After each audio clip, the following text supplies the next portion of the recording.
നിങ്ങൾക്കൊരു ഗ്രന്ഥം വന്നിരിക്കുന്നു, വ്യക്തമായ ഗ്രന്ഥം. നിങ്ങൾക്കൊരു നൂറ് വന്നിരിക്കുന്നു, പ്രകാശം വന്നിരിക്കുന്നു. എന്താണ് ഈ നൂർ? ഇതേ സംബന്ധിച്ച് മുഫസ്സിരീങ്ങൾ പറയുന്നു, ഖുർആൻ ഇത്ര മാത്രമേ വിശദീകരിക്കുന്നുള്ളൂ. വഖദ് ജാഅക്കും മിനല്ലാഹി നൂർ, അള്ളാഹുവിങ്കൽ നിന്നും നിങ്ങൾക്കൊരു പ്രകാശം വന്നിരിക്കുന്നു. ഖുർആനിന്റെ പലയിടങ്ങളിലും നൂർ നൂർ നൂർ എന്ന പദപ്രയോഗം അള്ളാഹു തആല നടത്തിയിട്ടുണ്ട്. നിങ്ങൾക്ക് നൂറിനെ നാം നൽകി, നിങ്ങൾക്ക് നൂറിനെ നാം അയച്ചു എന്നൊക്കെ പറയുന്നുണ്ട്. പക്ഷേ സൂറത്തുൽ മാഇദയിലെ ഈ 15-ാമത്തെ ആയത്തിൽ പരാമർശിക്കപ്പെടുന്ന നൂർ കൊണ്ടുദ്ദേശം, പ്രകാശം കൊണ്ടുദ്ദേശം മഹാനായ ഹബീബുന റസൂലുള്ളാഹി സ്വല്ലല്ലാഹു അലൈഹി വസല്ലമ തങ്ങളാണ് എന്ന് മഹാനായ ഇമാം റാസി റഹ്മത്തുള്ളാഹി അലൈഹി തന്റെ തഫ്സീറുൽ കബീറിൽ ഉൾപ്പെടെ മഹാന്മാരായ ഒരുപാട് മുഫസ്സിരീങ്ങൾ രേഖപ്പെടുത്തുന്നത് നമുക്ക് കാണാം. അതേ സഹോദരങ്ങളെ, പ്രപഞ്ച സൃഷ്ടാവായ അല്ലാഹു റബ്ബുൽ ഇസ്സത്ത് ഈ പ്രപഞ്ചത്തെയും പ്രപഞ്ച സൃഷ്ടികളെയും സൃഷ്ടിക്കുന്നതിന് കാരണമായി അല്ലാഹു തആല തിരഞ്ഞെടുത്ത, അല്ലാഹു തആല പടച്ച അത്യുന്നതമായ പ്രകാശം, പ്രഥമ സൃഷ്ടി പ്രവാചകർ സല്ലല്ലാഹു അലൈഹി വസല്ലമ തങ്ങളായിരുന്നു. 14 മുമ്പ് ഒരു റബീഉൽ അവ്വൽ 12-ന്റെ പ്രഭാത സമയത്ത് ഹബീബായ തങ്ങൾ ഒരു അത്ഭുത പിറവിയിലൂടെ നമ്മുടെ ലോകത്തേക്ക് കടന്നു വന്നു എന്നതാണ് നമ്മുടെ മുന്നിലുള്ള ഒരു വിഷയമെങ്കിൽ, അതിന് എത്രയോ മുമ്പ്, ഈ പ്രപഞ്ചത്തെ പടയ്ക്കുന്നതിനു മുമ്പും ആദ്യത്തെ സൃഷ്ടി, പ്രഥമ സൃഷ്ടി എന്തായിരുന്നു എന്ന് നാം മനസ്സിലാക്കണം. അത് ഹബീബായ റസൂലുള്ളാഹി സ്വല്ലല്ലാഹു അലൈഹി വസല്ലമ തങ്ങളുടെ പ്രകാശമായിരുന്നു. മഹാനായ അബ്ദുർ റസാഖ്, മുഹദ്ദിസ് അബ്ദുർ റസാഖ് റഹ്മഹുല്ലാഹ് തന്റെ മുസ്നദിൽ രേഖപ്പെടുത്തുന്നു, മഹാനായ ജാബിർ റളിയല്ലാഹു തആല അൻഹു ഹബീബായ തങ്ങളുടെ സ്വഹാബി വര്യനാണ്. ഒരു ദിവസം അല്ലാഹുവിന്റെ റസൂലിനോട് ചോദിച്ചു, യാ റസൂലല്ലാഹ് ബി അബീ വ അൻത ഉമ്മി, അല്ലാഹുവിന്റെ ഹബീബേ, എൻ്റെ ഉമ്മയും ബാപ്പയും അങ്ങക്ക് സമർപ്പിതം, അങ്ങക്ക് സമർപ്പണം. അഖ്ബിർനി അൻ അവ്വലി ശൈഇൻ ഖലഖഹു അല്ലാഹു ഖബിലൽ അശ്യാ, മുഴുവൻ വസ്തുക്കളെയും പടയ്ക്കുന്നതിനു മുമ്പ് അല്ലാഹു റബ്ബുൽ ഇസ്സത്ത് ആദ്യമായി പടച്ചത് എന്താണ്? അല്ലാഹുവിന്റെ ഹബീബേ, അല്ലാഹുവിന്റെ റസൂലിനോട് ജാബിർ റളിയല്ലാഹു തആല അൻഹു ചോദിക്കുകയാണ്, യാ ജാബിർ ഇന്നല്ലാഹ തആല ഖദ് ഖലഖ ഖബിലൽ അശ്യാഇ നൂറ നബിയിക മിൻ നൂരിഹി. ഏ ജാബിറേ, അല്ലാഹു റബ്ബുൽ ഇസ്സത്ത് മുഴുവൻ വസ്തുക്കളെയും പടയ്ക്കുന്നതിനു മുമ്പ് അല്ലാഹു തആല അവന്റെ പ്രകാശത്തിൽ നിന്ന്, അല്ലാഹു അവന്റെ നൂറിൽ നിന്ന് അങ്ങയുടെ നബിയുടെ നൂറിനെയാണ് പടച്ചത്, അങ്ങയുടെ നബിയുടെ പ്രകാശത്തെയാണ് പടച്ചത്. മുഴുവൻ പ്രപഞ്ചത്തെയും പ്രപഞ്ച സൃഷ്ടികളെയും പടയ്ക്കുന്നതിനു മുമ്പ് അങ്ങയുടെ നബിയുടെ പ്രവാചകന്റെ പ്രകാശത്തെയാണ് അല്ലാഹു റബ്ബുൽ ഇസ്സത്ത് പടച്ചത്. ഫജഅല ذلك النور يدور بالقدرة حيث شاء الله تعالى. ആ പ്രകാശം അന്ന് അല്ലാഹുവിന്റെ ഖുദ്റത്തോടു കൂടി അല്ലാഹു ഉദ്ദേശിച്ച ഭാഗങ്ങളിലൂടെ എല്ലാം ചുറ്റി നടക്കുകയായിരുന്നു. എന്നിട്ട് ഹബീബായ തങ്ങൾ പറയുന്നു, വലം യകുൻ ഫീ ദാലികൽ വഖതി ലൗഹുൻ വലാ ഖലമുൻ. അന്ന് അല്ലാഹുവിന്റെ റസൂലിന്റെ പ്രകാശം മാത്രമേ ഉണ്ടായിരുന്നുള്ളൂ. ആ സമയത്ത് അല്ലാഹു തആല ആദ്യ സൃഷ്ടിയായ പ്രവാചകന്റെ പ്രകാശത്തെ പടച്ചപ്പോൾ ആ പ്രകാശം അല്ലാഹു ഉദ്ദേശിക്കുന്ന സ്ഥലങ്ങളിലേക്കെല്ലാം ചുറ്റി നടന്നു. ആ സമയത്ത് ലൗഹുണ്ടായിരുന്നില്ല, കലമുണ്ടായിരുന്നില്ല, വലാ ജന്നത്തുൻ വലാ നാർ, സ്വർഗ്ഗ നരകങ്ങൾ ഉണ്ടായിരുന്നില്ല, വലാ മലക്കുൻ, ഒരു മലക്കും ഉണ്ടായിരുന്നില്ല, വലാ സമാഉൻ വലാ അർദുൻ, ആകാശ ഭൂമികൾ ഉണ്ടായിരുന്നില്ല, വലാ ശംസുൻ വലാ ഖമർ, സൂര്യനും ചന്ദ്രനും ഉണ്ടായിരുന്നില്ല, വലാ ജിന്നുൻ വലാ ഇൻസിയുൻ, വലാ ജിന്നിയുൻ വലാ ഇൻസിയുൻ, ഒരു ജിന്നും ഒരു ഇൻസും ഉണ്ടായിരുന്നില്ല, ഒരു മനുഷ്യനും ഉണ്ടായിരുന്നില്ല, ഒരു ജിന്നും ഉണ്ടായിരുന്നില്ല. പ്രഥമ സൃഷ്ടി, ആദ്യത്തെ സൃഷ്ടി അതായിരുന്നു ഹബീബായ സല്ലല്ലാഹു അലൈഹി വസല്ലം. എന്നിട്ട് പ്രവാചകന്റെ പ്രകാശത്തെയാണ് അല്ലാഹു നാല് വിഭാഗമായി ഓഹരിച്ചു. അതിൽ നിന്നാണ് അല്ലാഹു തആല പിന്നീട് കലമിനെയും ലൗഹിനെയും അർശിനെയും തുടങ്ങി അല്ലാഹുവിന്റെ ഈ പ്രപഞ്ച സൃഷ്ടികളെ ആകമാനവും അല്ലാഹു തആല പടച്ചത് ആ ഒരു പ്രകാശത്തിൽ നിന്നായിരുന്നു.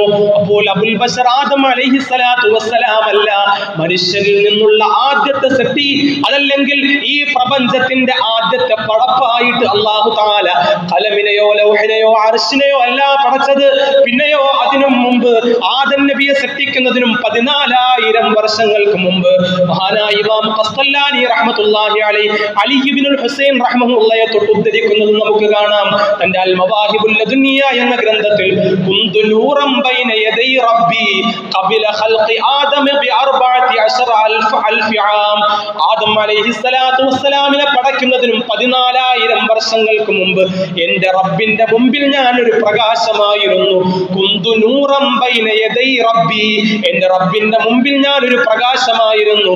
ആദം നബിയെ അബുൽ ബശർ ആദം നബി അലൈഹിസ്സലാത്തു വസ്സലാമിനെ പടയ്ക്കുന്നതിനും 14,000 വർഷങ്ങൾക്ക് മുമ്പ്. അതാണ് ഹബീബായ റസൂലുള്ളാഹി സ്വല്ലല്ലാഹു അലൈഹി വസല്ലം ആദം നബി അലൈഹിസ്സലാത്തു വസ്സലാം ഈ പ്രകാശത്തെ കണ്ടിട്ടുണ്ട് അർശിൽ. അല്ലാഹു റബ്ബുൽ ഇസ്സത്ത് ആ പ്രകാശത്തെ ആദം നബിക്ക് കാണിക്കുകയുണ്ടായി. ഇമാം ഖസ്തല്ലാനി റഹ്മഹുല്ലാഹ് തന്നെ രേഖപ്പെടുത്തുന്നത് കാണാം. ആദം നബിയെ അല്ലാഹു തആല പടച്ചപ്പോൾ ആദം നബിയോട് ചോദിക്കാൻ അല്ലാഹു തആല തോന്നിപ്പിച്ചു കൊടുത്തു. എന്തെന്ന് ചോദിക്കാൻ? ഏ അല്ലാഹ്, യാ റബ്ബി, ഏ റബ്ബേ, എന്തിനാണ് നീ എന്നെ അബൂ മുഹമ്മദ് എന്ന് പേര് വെച്ചത്? മുഹമ്മദിന്റെ പിതാവ് എന്ന് നീ എനിക്ക് എന്തിനാണ് പേര് വെച്ചത്? അല്ലാഹു തആല പറഞ്ഞു, യാ ആദം ഇർഫഅ റഅസക, അതറിയണമെങ്കിൽ, അതിന്റെ രഹസ്യം അറിയണമെങ്കിൽ, അതിന്റെ അത്ഭുതം അറിയണമെങ്കിൽ, ഏ ആദമേ ഇർഫഅ റഅസക, നിന്റെ തലയെ താങ്കൾ ഉയർത്തുക, താങ്കളുടെ തല ഉയർത്തുക. ഫറഫഅ റഅസഹു, ആദം നബി തന്റെ ശിരസ് ഉയർത്തി നോക്കി. അങ്ങനെ നോക്കുമ്പോൾ ഫറആ നൂറ മുഹമ്മദിൻ സല്ലല്ലാഹു അലൈഹി വസല്ലം ഫീ സുറാദിഖിൽ അർശ്, അർശിൽ ഇദാ വലയം ചെയ്തു നിൽക്കുകയാണ് ഹബീബായ റസൂലുള്ളാഹി സല്ലല്ലാഹു അലൈഹി വസല്ലം തങ്ങളുടെ നൂറ്, പ്രവാചകന്റെ പ്രകാശം. ഇത് കണ്ടുകൊണ്ട് ആദം നബി ചോദിച്ചു, യാ റബ്ബി, ഏ റബ്ബേ, മാ ഹാദൻ നൂർ, എന്താണ് ഈ നൂറ്, എന്താണ് ഈ കാണുന്ന പ്രകാശം? അല്ലാഹു തആല പറഞ്ഞു കൊടുക്കുകയാണ്, ഹാദാ നൂറു നബിയ്യിൻ മിൻ ദുർരിയതിക, ഏ ആദമേ, താങ്കളുടെ സന്താന പരമ്പരകളിൽപ്പെട്ട ഒരു പ്രവാചകന്റെ പ്രകാശമാണത്. ആ പ്രവാചകന്റെ പേരെന്തെന്നല്ലേ? ഇസ്മുഹു ഫിസ് സമാഇ അഹ്മദ്, ആകാശലോകത്ത് അഹ്മദ് എന്നാണ്. വഫിൽ അർളി മുഹമ്മദ്, ഭൂമിയിൽ മുഹമ്മദ് എന്നാണ്. അങ്ങനെ നാമകരണം ചെയ്യപ്പെട്ടിട്ടുള്ള ഒരു പ്രവാചകന്റെ പ്രകാശമാണിത്. എന്നിട്ട് അല്ലാഹു പറയുന്നു, ലൗലാഹു മാ ഖലഖതുക, ഈ ആദമേ, ആ പ്രവാചകന്റെ പ്രകാശത്തെ നാം പടയ്ക്കാൻ ഉദ്ദേശിച്ചില്ലായിരുന്നുവെങ്കിൽ താങ്കളെ പോലും നാം സൃഷ്ടിക്കുമായിരുന്നില്ല.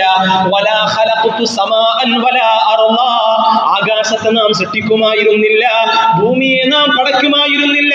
ഇതൊക്കെ സൃഷ്ടിക്കപ്പെടാൻ കാരണം, താങ്കളെ പോലും പടയ്ക്കാൻ കാരണം ആ പ്രവാചകന്റെ പ്രകാശത്തെ സൃഷ്ടിച്ചതാണ്. ആ പ്രകാശത്തെ ആദം നബി കണ്ടു.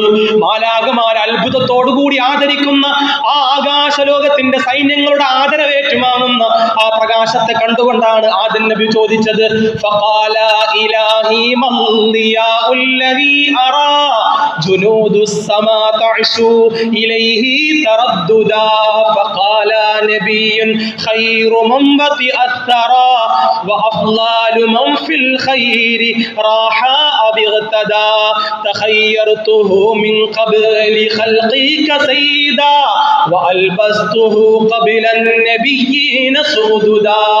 ആദം അലൈഹിസ്സലാത്തു വസ്സലാം ചോദിക്കുകയാണ്, ഇലാഹി മൽദിയാഉല്ലദീ അറാ, ഞാൻ കാണുന്ന ഈ വെളിച്ചമേതാണ്, ഞാൻ കണ്ടുകൊണ്ടിരിക്കുന്ന ഈ പ്രകാശമേതാണ്? ജുനൂദുസ് സമാ തഅശു ഇലൈഹി തറദ്ദുദാ, ആകാശലോകത്തിന്റെ സൈന്യങ്ങളാകുന്ന മാലാഖമാരെ അവർ വലയം ചെയ്തുകൊണ്ട് പൊതിഞ്ഞുകൊണ്ട് പോയി വന്നുകൊണ്ടിരിക്കുന്ന ആ വെളിച്ചമേതാണ്? അല്ലാഹു തആല ആദം നബിക്ക് മറുപടി നൽകുകയാണ്, ഏതാ ആദമേ, താങ്കൾ ഈ ദർശിച്ചുകൊണ്ടിരിക്കുന്ന മാലാഖമാര് വലയം ചെയ്ത് പൊതിഞ്ഞുകൊണ്ടിരിക്കുന്ന ഈ പ്രകാശം ഏതാണെന്നറിയുമോ? ഫഖാല നബിയ്യുൻ ഖൈറു മൻ ബതിഅത്തറാ, ഈ മണ്ണിൽ ചവിട്ടുന്ന, ഭൂമിയിൽ ചവിട്ടുന്നവരിൽ അത്യുത്തമരായ ഒരു പ്രവാചകരുടെ പ്രകാശമാണ്. അതേ ഹബീബായ തങ്ങളുടെ മുഹമ്മദ് മുസ്തഫ, മുഹമ്മദ് മുജ്തബ, ഹബീബായ റസൂലുള്ളാഹി സ്വല്ലല്ലാഹു അലൈഹി വസല്ലമ തങ്ങളുടെ പ്രകാശമാണ്. വഅഫ്ളാലു മൻ ഫിൽ ഖൈരി റാഹാ അബിഗ്തദാ, പ്രഭാതത്തിൽ സഞ്ചരിക്കുന്ന, സവാരി നടത്തുന്ന, മുഴുവൻ നന്മകളിലും വെച്ച് ഏറ്റവും അത്യുത്കൃഷ്ടരായ പ്രവാചകരുടെ പ്രകാശമാണ്. ആ പ്രവാചകരാണത്. തഖയ്യർതുഹു മിൻ ഖബ്ലി ഖൽഖിക സയ്യിദാ, മുഴുവൻ നബിമാർക്കും മുമ്പ്, മുഴുവൻ പ്രവാചകന്മാർക്കും മുമ്പ് ആ പ്രവാചകനെ നാം സയ്യിദാക്കി, ആ മുഹമ്മദ് നബിയെ നാം നേതാവാക്കി.